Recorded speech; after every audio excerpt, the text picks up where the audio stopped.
அனைவருக்கும் வணக்கம். இன்றைய செய்திகள். காலை 6 மணி அளவில் கன்னியாகுமரி மாவட்டம் மார்த்தாண்டம் குளித்துறையில் அனுமதியின்றி கேரளா மாநிலத்தில் இருந்து 3 தனியார் சொகுசு வாகனங்கள் வாடகைக்கு ஏற்ற வந்துள்ளது. இதை நமது கன்னியாகுமரி மாவட்ட செய்தியாளர் எஸ். ராஜன் அவர்கள் இந்த வீடியோ பதிவை உருவாக்கியுள்ளார். மேலும் இந்த சட்டவிரோதமான செயல்கள் செயல்படும் கன்னியாகுமரி மாவட்ட காவல் போக்குவரத்து அலுவலர் இந்த கேரளா வாகனம் மீது உடனடி நடவடிக்கை எடுக்க வேண்டும்.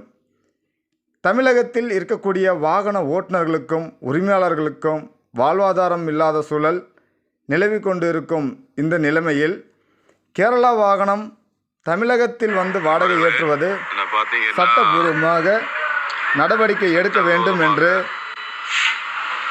Driver today TV managing director R. பெரியசாமியின் வேண்டுகோள் ஆகும். நன்றி.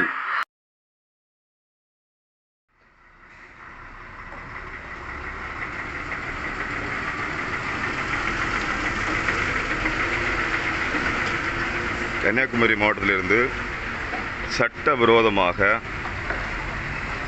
எந்த ஒரு அனுமதியும் பெறாமல் சட்டவிரோதமாக ஆட்களை ஏற்றி தமிழக அரசிற்கு விரோதமாக இயங்கி வரும் ஆம்னி பேருந்துகள் இன்று காலை குளித்துறையிலிருந்து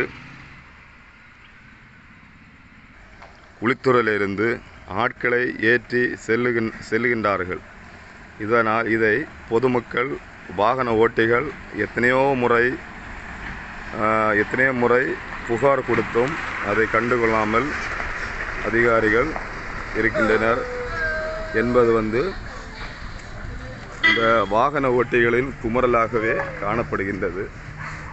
இதை தடுக்க அரசு முன் வர வேண்டும் என்கிற கோரிக்கையும் வைத்துள்ளனர்.